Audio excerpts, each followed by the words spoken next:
While I rewatch the original Alien, which is a masterpiece of horror cinematography here, as well as playing space engineers, because I still have no internet, it is day 5.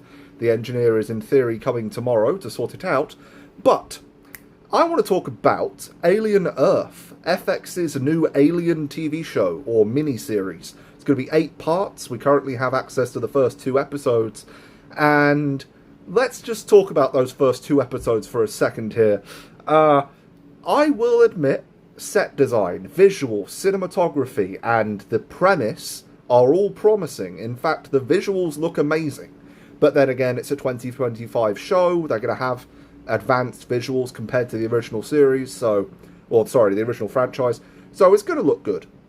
But I think this series, this new show, is going to have the same problem that Star Wars Skeleton Crew had, where they have aged down the cast and they have aged down the target audience.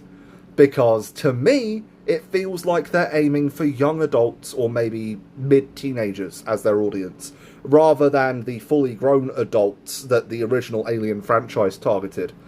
Now, I want to say that it's a great looking show so far, and I do like the premise. And if you don't know what the premise is, it's Alien Earth. So, the Alien franchise, but rather than it being some distant colony or spaceship, it's actually taking place on Earth. I don't like the story. I really don't like the story.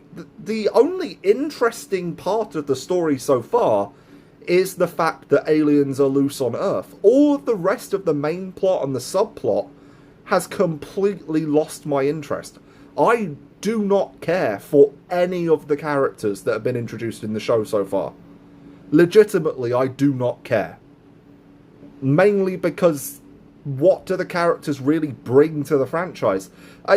Alien Romulus tried to create a new Ripley. That's what they tried to do with Rain, the main character in Romulus. They tried their best to make Rain a new Ripley. They failed horribly, and Alien Romulus has a lot of issues. A lot of them come with the fact that it had a lot of reshoots just before release to change the ending. And I don't know what the original ending is, but if the ending they went with was the good ending, I cannot imagine what they considered the bad ending. But so far, I don't think I am going to enjoy the rest of this series, but the reviews for the show make it seem like it's the best Alien thing to ever come out. So what's going on?